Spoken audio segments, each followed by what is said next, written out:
Amen.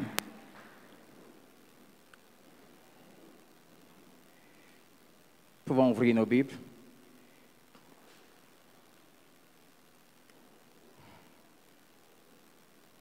Juges chapitre 13. Le livre des Juges chapitre 13, versets 1 à 5, le verset 7, et puis le verset 9 à 14. Juges 13, 1 à 5, 7, 9 à 14. Luc chapitre 1. Luc 1, 26 à 33. Luc 1, 26 à 33. Et nous terminons par Matthieu chapitre 1, le verset 21 et le verset 24 à 25.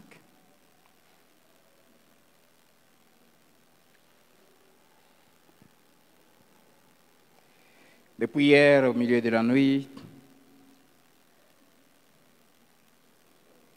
Dieu m'a parlé sur ce que je veux nous enseigner ce matin.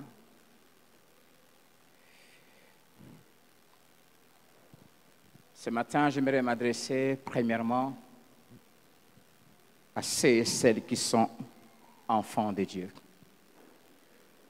Si tu es vraiment enfant de Dieu, lève ta main. Merci.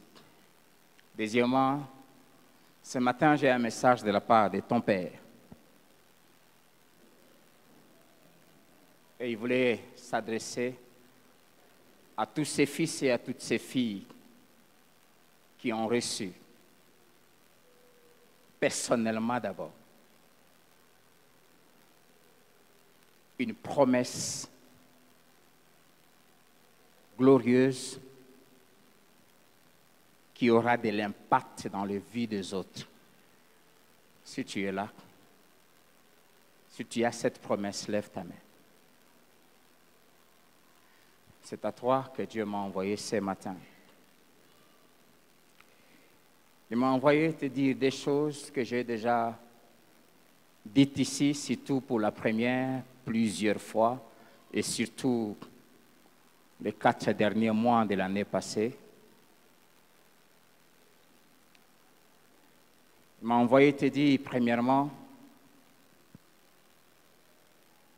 que tu es déjà grosse.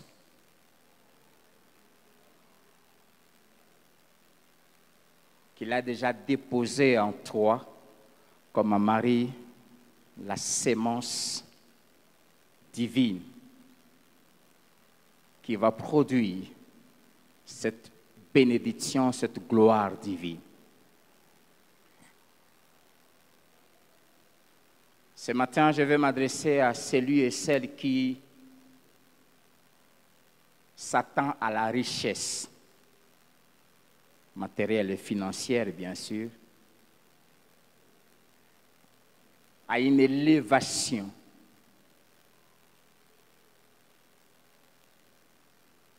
dans la société et à une vie d'impact très fort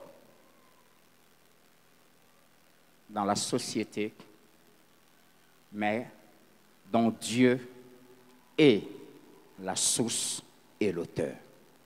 Pas les diables, pas l'occultisme, pas la sorcellerie, mais Dieu.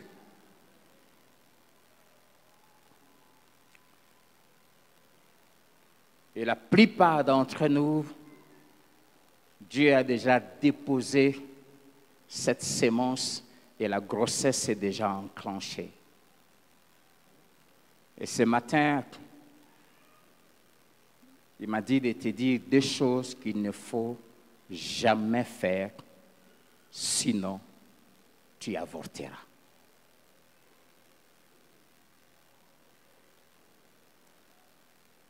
Je lui disais encore ce matin, je lui ai déjà parlé de ça, il me dit cette fois, ce matin c'est différent. Ce matin, c'est pour prévenir et dire à mes enfants que je tiens et je déploie toute ma puissance et toute ma divinité pour accomplir ces choses que je leur ai dites. Car le temps était venu dans cette nation où ça ne sera plus les satanistes qui vont nous diriger.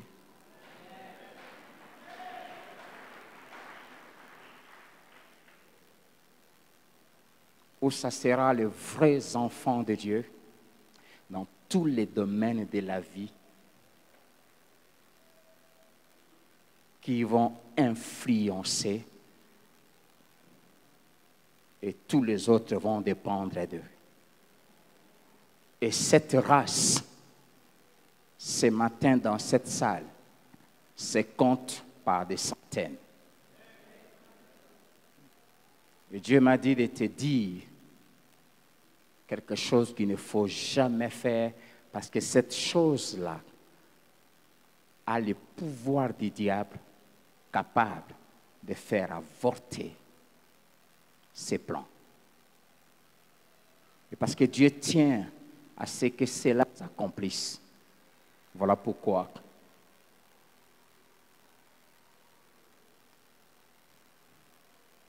il veut te parler. Nous allons lire Juge chapitre 13. Nous allons passer un bon moment de prière à la fin. Et c'est possible que nous puissions vraiment déborder. Les enfants d'Israël firent encore ce qui déplaît à l'Éternel. Et l'Éternel les livra entre les mains des Philistins pendant 40 ans. Il y avait un homme de Tchoréa, de la famille des Danites, et qui s'appelait Manoach. Sa femme était stérile et n'enfantait pas. Un ange de l'Éternel apparut à la femme et lui dit, « Voici, tu es stérile et tu n'as point d'enfant. Tu deviendras enceinte et tu enfanteras un fils. Maintenant, prends bien garde. Je t'en supplie, prends bien garde à ce que je vais t'annoncer ce matin.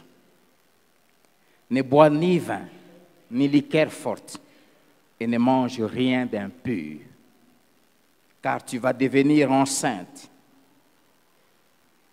et tu l'es déjà pour toi. Et tu enfanteras un fils. Le rasoir ne passera point sur sa tête, parce que cet enfant sera consacré à Dieu dès le ventre de sa mère. Et j'aime la suite. Et ce sera lui. C'est cette entreprise-là dont tu es enceinte. C'est ce ministère-là dont tu es enceinte. C'est cette vocation politique-là dont tu es enceinte que Dieu va utiliser pour commencer à restaurer ta famille, cette province, cette nation et les vies de plusieurs, même les institutions internationales. Et ce sera lui qui commencera à délivrer Israël de la main des Philistins. La suite des passages, c'est les mêmes paroles que l'ange va répéter à Manoach ensemble avec sa femme encore une deuxième fois. Nous allons lire Luc chapitre 1, versets 26 à 33. Au sixième mois, l'ange Gabriel fut envoyé par Dieu dans une ville de Galilée appelée Nazareth, auprès d'une vierge fiancée à un homme de la maison de David, nommé Joseph. Le nom de la vierge était Marie. L'ange entrant chez elle et dit, « Je te salue, toi à qui une grâce a été faite. Le Seigneur est avec toi. » J'aimerais nous dire que les grossesses de Dieu exigent la virginité. Et la virginité dont je vais parler ce matin, ce n'est pas celle du corps, mais de l'esprit. Amen. L'image de la pureté.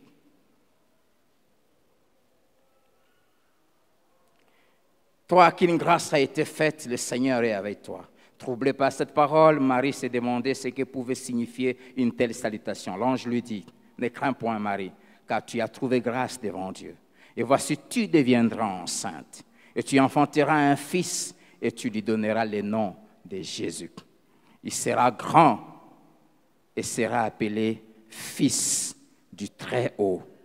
Et le Seigneur Dieu lui donnera le trône de David, son père. Dieu me disait, plusieurs de tes enfants qui sont à Philadelphie sont grosses, des choses extrêmement grandes. Il y régnera sur la maison de Jacob éternellement et son règne n'aura point de fin. Matthieu chapitre 1, verset 21 et puis verset 24 à 25.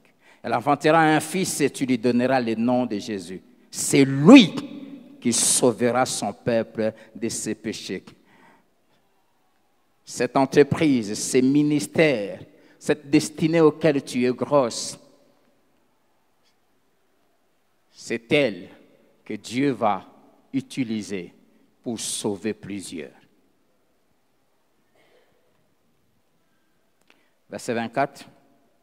Joseph s'étant réveillé fit ce que l'ange du Seigneur lui avait ordonné et il prit sa femme Marie. 25. Mais il ne la connut point jusqu'à ce qu'elle lui ait enfanté un fils auquel il lui donna le nom de Jésus. Amen. Nous sommes en train de parler des 10 clés qui nous font accéder aux promesses que Dieu nous a faites en tant qu'Église et chacun individuellement, principalement à celles des MDI, des millionnaires, des dignitaires et des hommes et des femmes influents.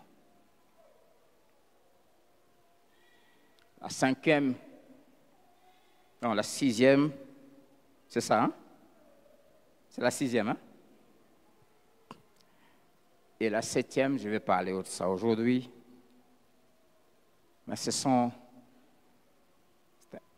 des clés prophétiques, des choses à ne jamais faire par celle ou celui qui veut être riche, puissant et grand, mais de la part de Dieu. Amen.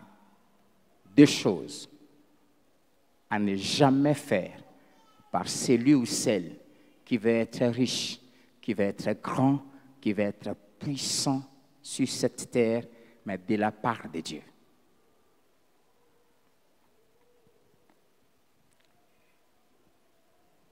La première des choses, pour ceux qui sont mariés, c'est de ne jamais commettre l'adultère. Jamais. À dater de ce matin, si tu as cette grossesse de Dieu, j'aimerais te supplier au nom de Jésus. Ne trompe jamais ton mari. Ne trompe jamais ta femme. Pour ceux qui sont encore célibataires, si tu tiens à ce que cette grossesse dont Dieu est l'auteur arrive à son terme, que tu accouches et que cet enfant, comme Jésus, accomplit sa mission de sauver plusieurs, ne commets jamais l'impudicité. Jamais. La majorité, si pas, pour ne pas dire tous les hommes de Dieu que je connais, que moi je connais, qui ont eu, qui ont et qui continuent à avoir un grand impact dans cette société, dans leur alliance avec Dieu. Il les a interdit cette chose. Tous ceux avec qui je parlais, dont moi-même.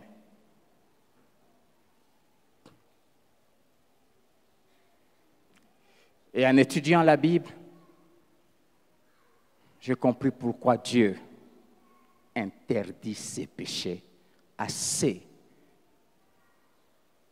qui ont une mission venue de lui à accomplir sur la terre dans la vie des autres. Je t'en supplie, à partir de ce matin, débarrasse-toi, prends la décision de ne pas faire ce mal.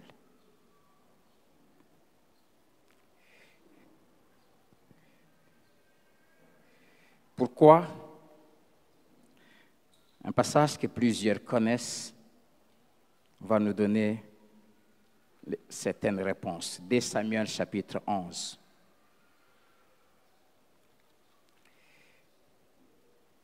De Samuel 11, verset 7 à 12.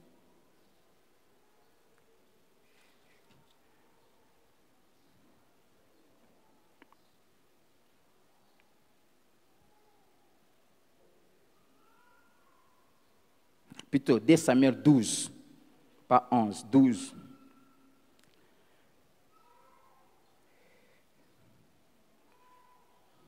Verset 7 à 12.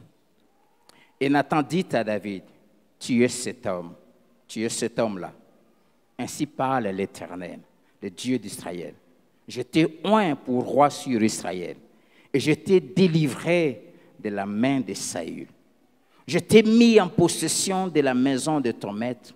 J'ai placé dans ton sein les femmes de ton maître, et je t'ai donné la maison d'Israël et de Juda. Et si cela eût été peu, j'y aurais encore ajouté. Pourquoi donc as-tu méprisé la parole de l'Éternel en faisant ce qui est mal à ses yeux? Tu as frappé de l'épée Uri le Héthien, tu as pris sa femme pour en faire ta femme, et lui, tu l'as tué par l'épée des fils d'Ammon. Maintenant, l'épée ne s'éloignera jamais de ta maison, parce que tu m'as méprisé, et parce que tu as pris la femme d'Uri, les Hétiens pour en faire ta femme. Ainsi parle l'Éternel. Voici, je vais faire sortir de ta maison les malheurs contre toi. Chaque fois quand je lis ce passage, je tremble. Je vais prendre sous tes yeux tes propres femmes pour les donner à un autre qui couchera avec elles à la vue de ce soleil. Car tu as agi en secret. Et moi, je ferai cela en présence de tout Israël et en face du soleil. Amen. Amen. Verset 14. Mais parce que tu as fait blasphémer les ennemis de l'Éternel en commettant cette action, le fils qui t'est né mourra. De Samuel 11, le verset 27, juste la dernière phrase, ce que David avait fait déplut à l'Éternel.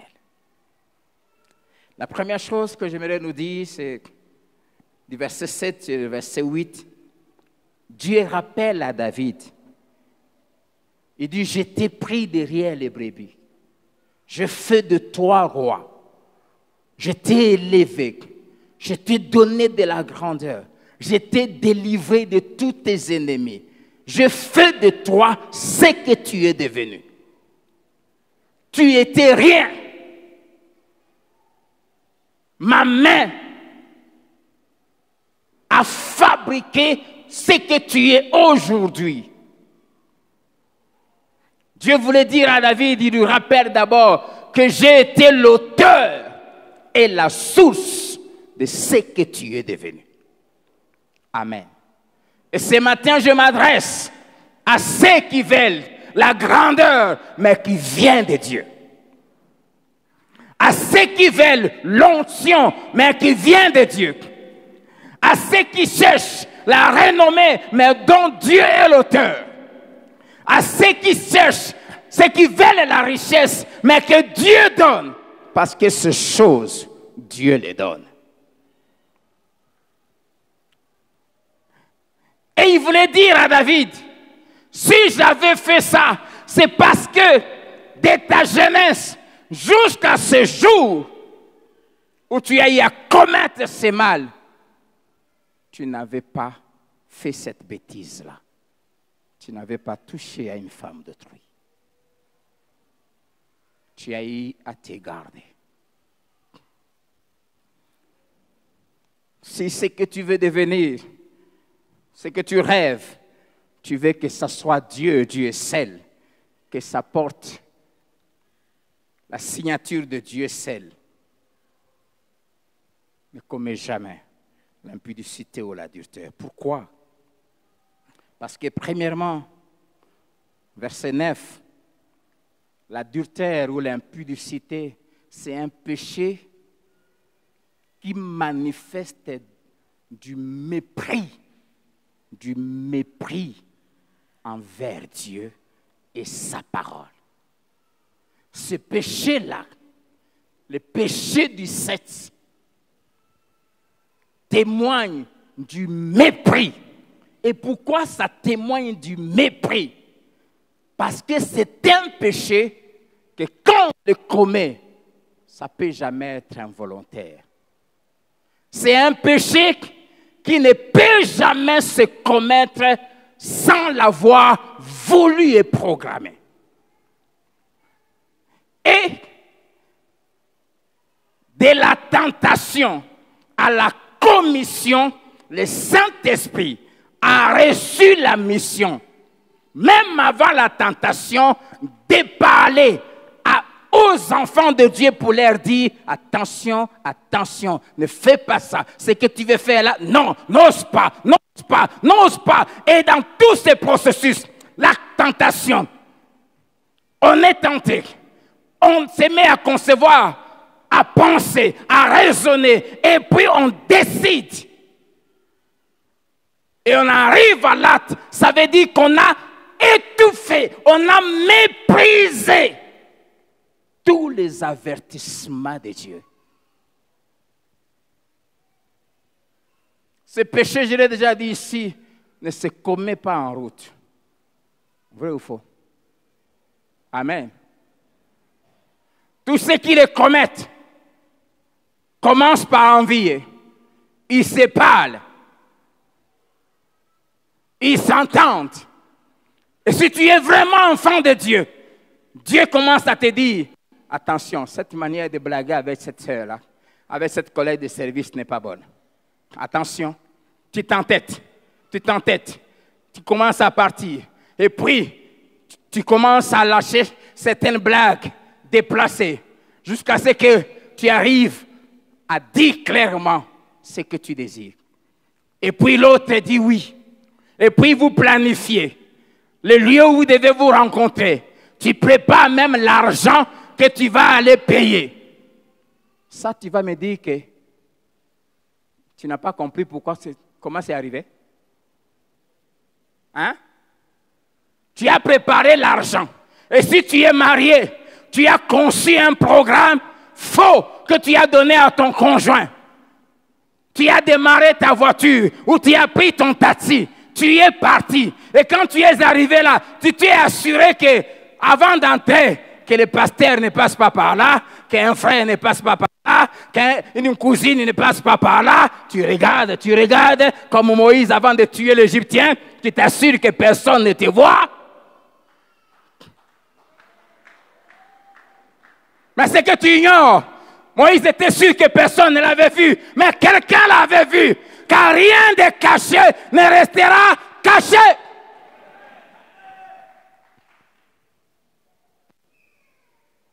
Et tu entres. Tu commences comme je suis là. Tu enlèves la veste. Tu enlèves la cravate. Pendant tout ce processus, si tu as la sémence de Dieu en toi, le Saint-Esprit sera en train de te parler. Pourquoi Dieu appelle ça du mépris? Parce que pendant tout ce temps, tu étouffes cette voix qui te parle. Ne fais pas ça. Ne fais pas ça. Toi, tu ne peux pas faire ça. Non, mais tu étouffes. Tu te déshabilles. Parce que tu enlèves tout. Et puis tu commences. C'est du mépris. Quand David a fait ça, Dieu lui a dit, parce que tu m'as mépriser.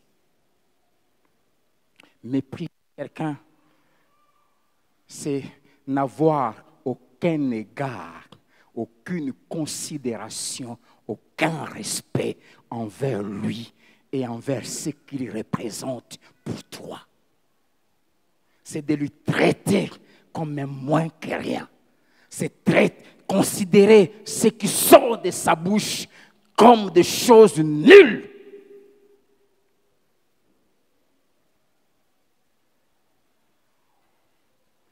Voilà pourquoi ce péché fait avorter les plans de Dieu.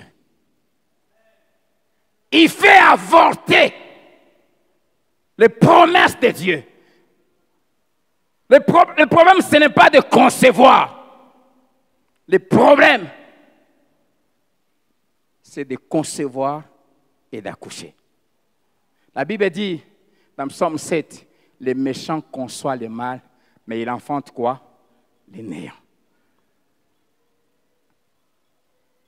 Entre la conception et l'accouchement humain, Dieu a mis 9 mois.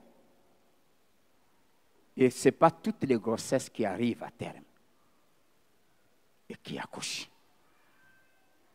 Et il y en a même qui en accouchent, mais que l'enfant ne vit pas. David a eu à concevoir la grossesse. Depuis le jour où Samuel l'a oint dans la maison de son père, devant ses frères. Et la grossesse s'est développée. Et il a accouché la royauté. Mais, quand l'enfant a commencé à grandir, il a tué. Ces péchés arrêtent la grossesse. Mais aussi, si tu es arrivé déjà à l'accouchement, tu as déjà commencé, Dieu me disait, il y a certains de mes enfants dont le processus de MDI est déjà déclenché. Je commence déjà à les faire rentrer. Il y a quelqu'un qui commence déjà à toucher de 10 000 $. Il y a quelqu'un qui commence déjà à toucher dans ses affaires de 20 000, de 50 000. Tu as déjà commencé. C'est-à-dire, l'enfant MDI est né. Il est encore bébé. Mais il est né. Mais permets-lui d'arriver à maturité. Si tu commets l'adultère, tu vas le tuer.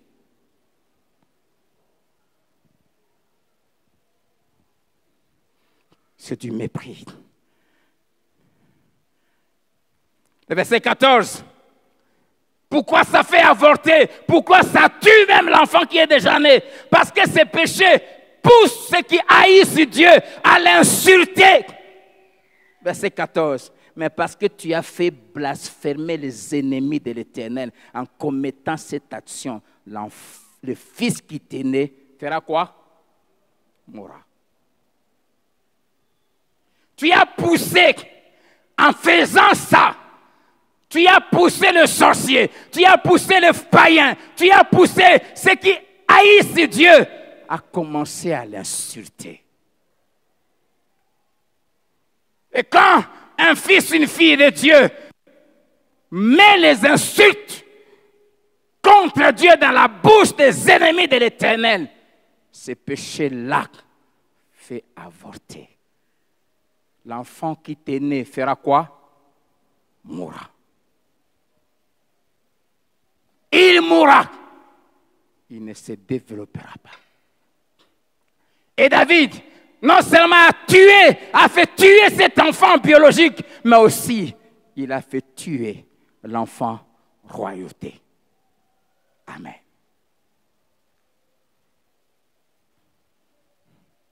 L'adultère, c'est un péché grave. Ce n'est pas en vain que tous les efforts du diable dans ces temps de la fin sont focalisés sur le péché du sexe.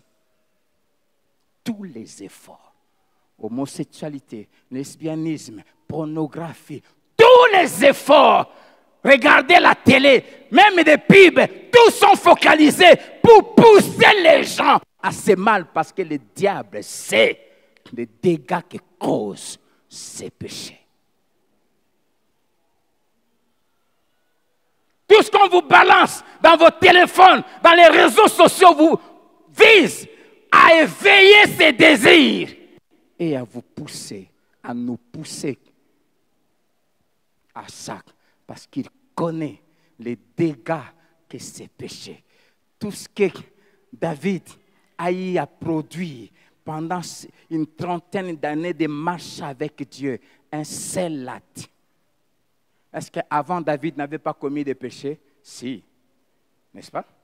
Est-ce que David n'était pas arrivé de mentir? Si. Est-ce qu'il n'était pas arrivé de se fâcher? Oui. Mais le jour où il a commis l'adultère, il a tué lui-même sa destinée. Je t'en supplie. Je t'en supplie. Je vais, avant de mourir, grâce, voir les choses que Dieu m'a dites quand j'ai nettoyé moi 1 mois pour Philadelphie avant que ça commence. Je veux le voir se réaliser. Je t'en supplie, moi, ne commets pas ce mal. Je t'en supplie.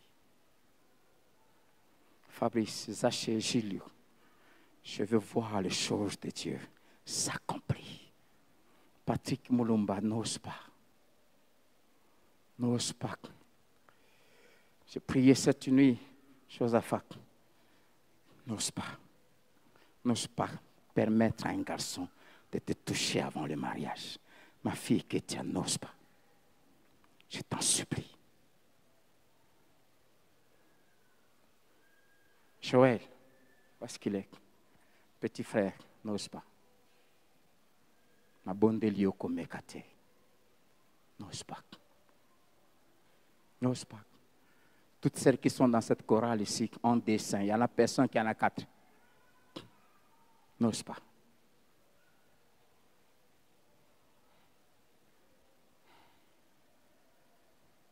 Y a-t-il quelqu'un qui se reconnaît comme fils de Timothée ici? Ou fille de Timothée? Je t'en supplie, ne le fais pas. Papa Serge, ne le fais pas. N'osez pas. Ne tuez pas les desseins de Dieu. Bob, n'ose pas. Cédric, n'osez pas.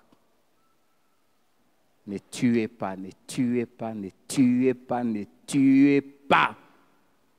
Ne soyez pas le sorcier de vos propres vies.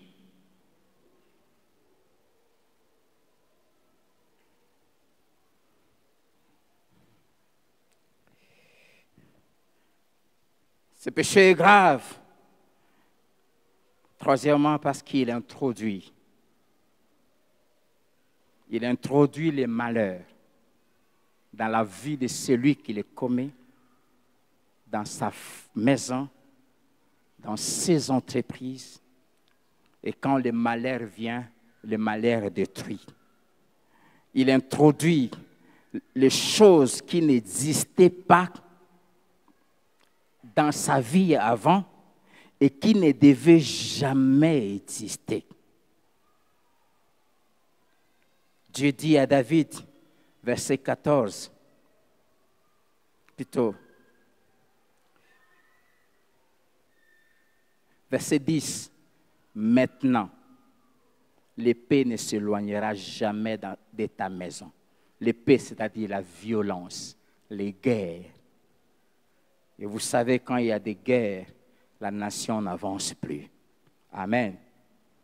Le dimanche passé, nous étions même pas 1/3 de ce que nous sommes, parce qu'il y avait des troubles.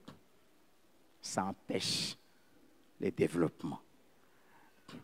Et David a arrêté la croissance glorieuse d'Israël par ses mal. David a arrêté le développement de la nation par ses mal.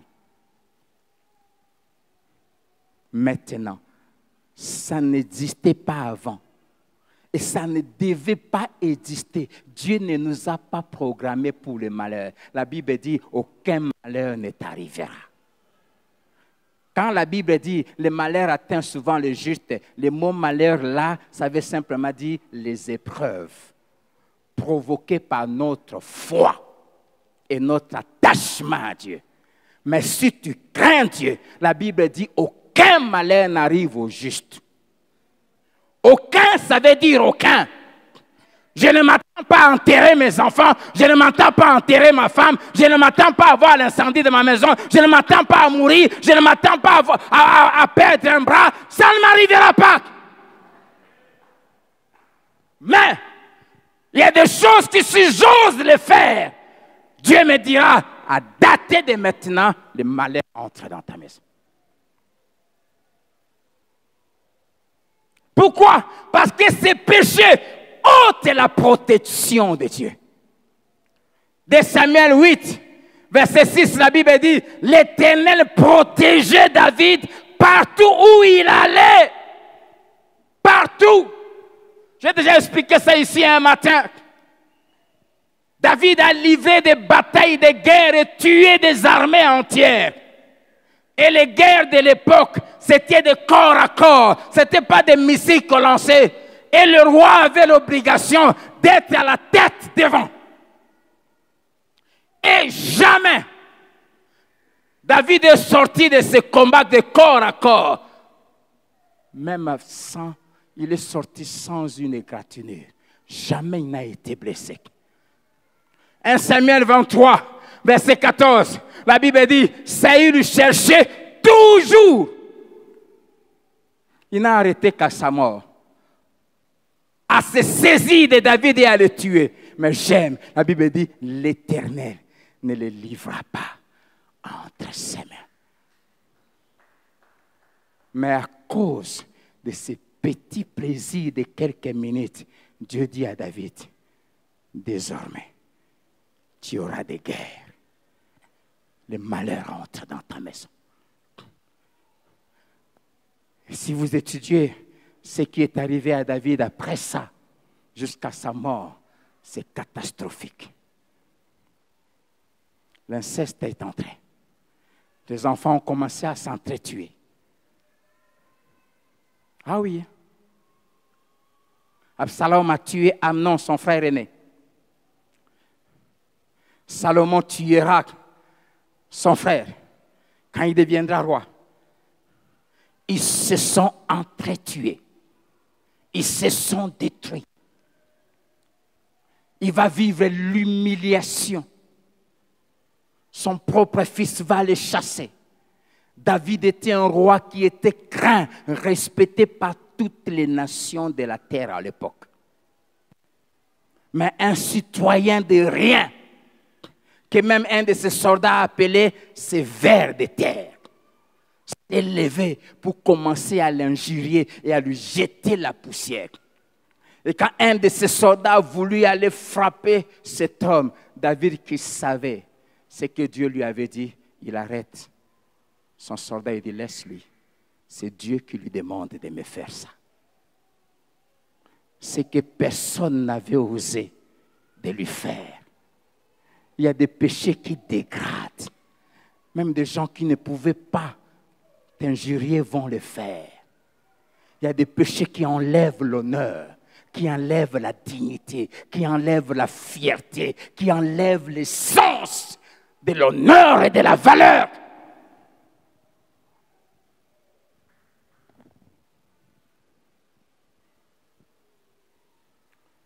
Le malheur va entrer dans ta maison. Ces péchés-là font entrer des comportements et des attitudes chez tes enfants qu'ils n'avaient pas et qu'ils n'étaient pas censés d'avoir, parce qu'il est écrit, tous tes fils seront appelés disciples de l'Éternel. Mais à cause de l'adultère, Dieu a dit, j'enlève ma protection. Conséquence, il a dit, quelqu'un va coucher avec tes femmes. Ça sera en public. Ce que Amnon a fait à Tamar ne devait jamais arriver si David n'avait pas commis l'adultère. Ce péché détruit. Vous comprenez pourquoi? Dieu m'a dit de vous dire, ça fait avorter, parce que ça sème les dégâts. Ça détruit.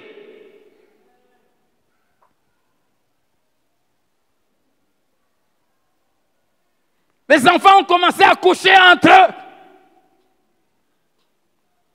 ça détruit. Ce péché peut faire entrer le viol dans ta maison, les crimes dans ta maison. Tes enfants vont devenir des rebelles. Ce qu'ils n'étaient pas et qu'ils n'étaient pas censés devenir à cause de la protection de Dieu.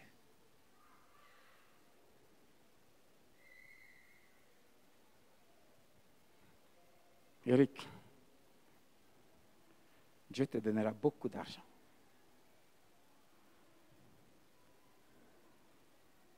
Daté d'aujourd'hui, ne commets jamais ces mal.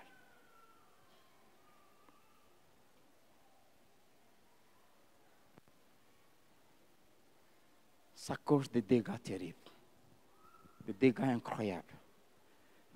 Ce qui ne devait pas arriver, ce qui n'était jamais arrivé, a commencé à arriver. Ça introduit des maladies bizarres, des choses inexpliquées.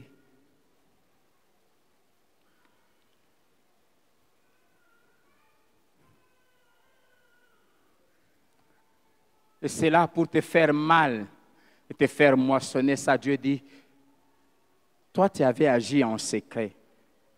Tu t'étais arrangé pour que personne ne te voie. Il a dit à David, tu as fait en secret. Mais moi, je vais faire ces choses dans ta maison. Mais aux dieux et au su de tout Israël.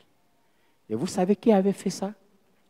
Son propre fils a pris ses femmes. Il a demandé qu'on lui construise un lit élevé, construit comme une tour. Élevé, on lui a placé un lit. Et il a commencé à coucher avec les femmes de son père. Une après une. Tout le monde voyait ce qu'il faisait. Vous voyez les dégâts que ce mal cause? Est-ce que tu comprends ça?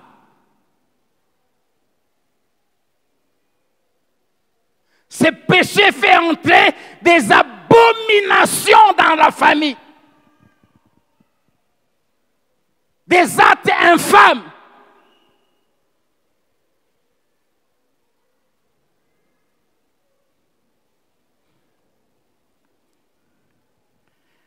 Je crois que chacun est en train de comprendre pourquoi nous vivons certaines choses dans nos familles. Certains malheurs qu'on ne sait pas expliquer depuis des générations. C'est à cause de ces mal. Mais si toi tu prends la résolution ce matin de mener une vie pure, de ne pas toucher une femme et un homme avant le mariage, de ne jamais tromper ta femme ou ton mari, tu vas arrêter cela et tes enfants et des générations qui viendront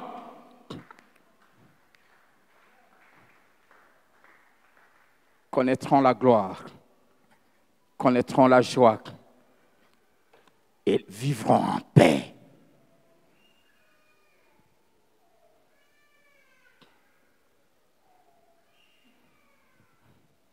Et vivront en paix.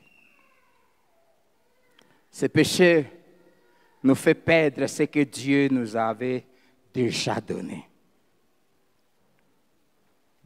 David avait une sécurité extraordinaire. L'Éternel protégeait David partout où il allait. David avait de la gloire, une gloire magnifique, extraordinaire. David régnait sur le trône.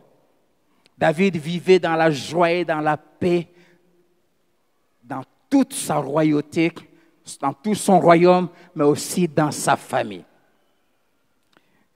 Les femmes de David vivaient en paix, mais ses péchés a ôté toutes ces choses.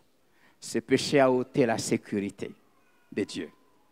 Ce péché a ôté la paix dans sa maison. L'harmonie entre les enfants. Ce péché a ôté la paix dans le royaume.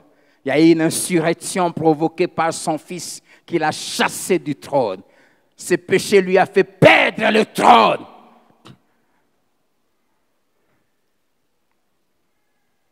Alors que Dieu lui avait dit que tu seras roi toute ta vie.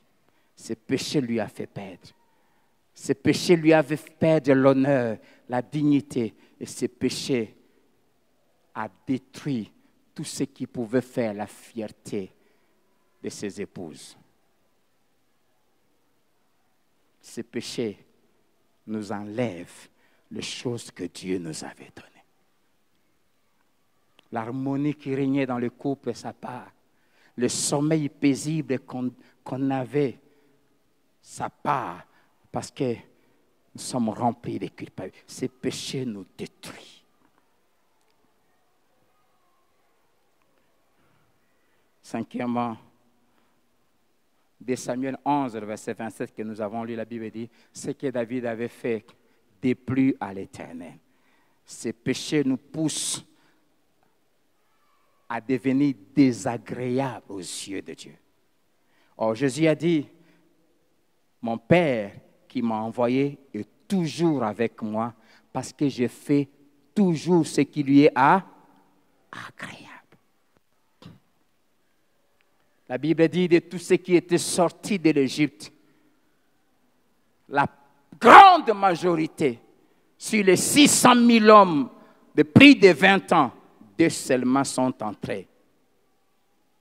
Tous les restes sont tombés dans le désert. La Bible dit pourquoi? Parce qu'ils n'étaient pas agréables à Dieu. Ce péché fait que nous ne puissions pas entrer dans ce à quoi Dieu nous destine. Amen. Et ce que j'aime, c'est qu'il y a des gens qui étaient conscients des dégâts de ces péchés. Ils étaient conscients de la grossesse qu'ils portaient. Il y a l'un d'eux qui s'appelait Joseph. Je ne me fatiguerai jamais de parler de ce garçon. Il s'appelait Joseph. C'est le modèle de ma vie. Quand j'irai au ciel, après Jésus, la première personne que je chercherai à voir, c'est Joseph. C'est mon modèle. Il portait dans ses entrailles spirituelles la destinée de toute sa famille et de toute la nation d'Israël et même du futur Messie et de toi et moi. Et Joseph était conscient de ça. Ce qui est triste, c'est de voir quelqu'un à qui Dieu a dit, je ferai de toi premier ministre. Quand Dieu te dit ça, tu prends conscience que la venue du Congo, toute la RDC, pendant 6 et 5 ans, 10 ans, je ne sais pas combien de temps ça durera, ça dépendra de toi. Et tu es conscient de ça. Loaba, petit frère, n'ose pas. Quand tu es conscient des choses que Dieu a déposées dans tes entrailles, il y a des légèretés qu'on ne permettra jamais. Il y a des erreurs qu'on ne se permettra pas de commettre. Pourquoi? Parce que je sais que ici, je porte.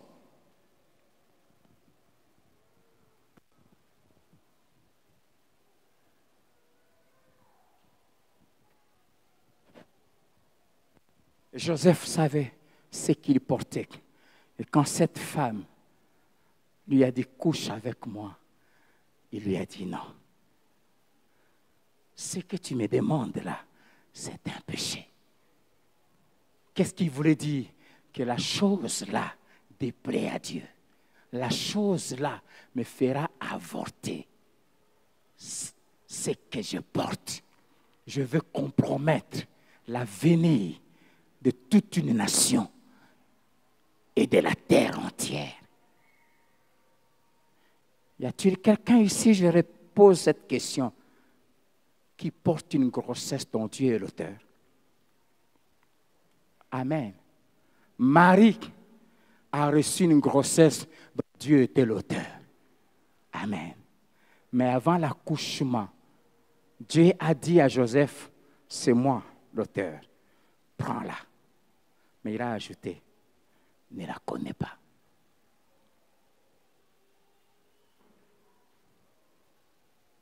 N'ose pas coucher avec elle. Si tu oses le faire, la sémence de Dieu ne se mélange pas avec une autre sémence. Vous m'entendez? Ça ne se mélange pas. Le Dieu de la Bible que je prêche et je sais n'aime pas les mélanges. On ne mélange pas Dieu. Il n'y a pas un peu de musique spirituelle et un peu de ndomboro. Ça ne se mélange pas. Ça ne se mélange pas. Dieu a dit à Joseph, la semence qui est là vient de moi. N'ose pas l'associer avec la tienne. Attends que ma semence accouche ce dont moi je suis l'auteur. Et tu commenceras à accoucher tes enfants à toi. On ne mélange pas ce qui vient de Dieu de ce qui vient du diable. On ne mélange pas. Tu veux la richesse qui vient de Dieu, pas la corruption. Sinon, la gloire reviendra à qui? Amen. Ça ne se mélange pas. Et si tu as la grossesse de Dieu, ne couche pas avec un homme, ne couche pas avec une femme, jusqu'au mariage, jusqu'à l'accomplissement des desseins de Dieu. Et quand tu vas accoucher de cet enfant, continue à te garder, parce que la croissance de l'enfant jusqu'à sa maturité et qu'il entre dans l'accomplissement de sa mission, ça dépendra de ta constance dans la foi.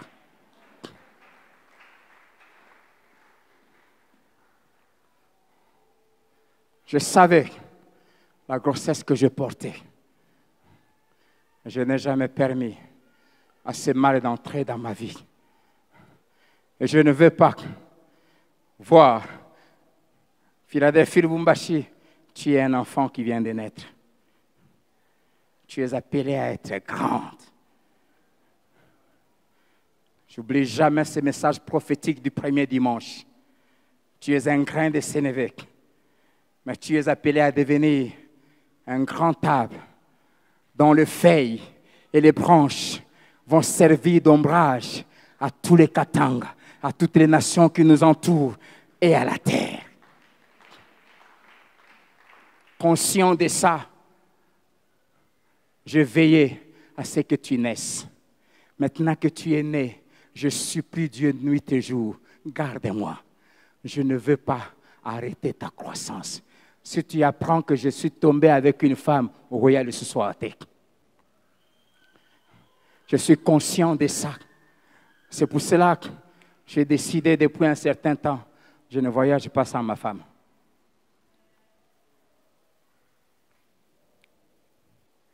Partout. Même quand je pars acheter les pains, à moins qu'elle soit en prière, une autre occupation. Collé serré, petit nanga. Collé serré. Collé serré. J'oublie jamais un jour, j'entre à Psaro, j'arrive à la caisse et cette dame me pose la question. Pasteur, pourquoi tu es seul aujourd'hui? Parce qu'elle nous voit toujours à deux. À deux. Toujours. Parce que je ne veux pas arrêter. Je t'en supplie. Je vais m'arrêter seulement à cette première chose. Si tu portes la grossesse de Dieu, je dis bien, je précise, la grossesse de Dieu. Ou si tu as déjà commencé à accoucher une destinée divine. Et si tu veux prendre la résolution. J'ai été étonné quand je parlais ici que si vous voulez renouveler les engagements, vous devez décider, proclamer que vous n'allez jamais tromper votre femme. Et si vous le faites, je vais déclarer que tu mourras. Il y a des gens qui ont été presque scandalisés. Mais vous savez ce que ça veut dire un vœu? Le mot vœu dans sa racine hébreu veut dire une promesse, un engagement qu'on prend mais ayant comme soubassement une contrainte sévère. Pourquoi beaucoup de gens sont légers dans leur vie chrétienne? C'est parce qu'ils ne prennent pas de résolutions liées à des contraintes sévères.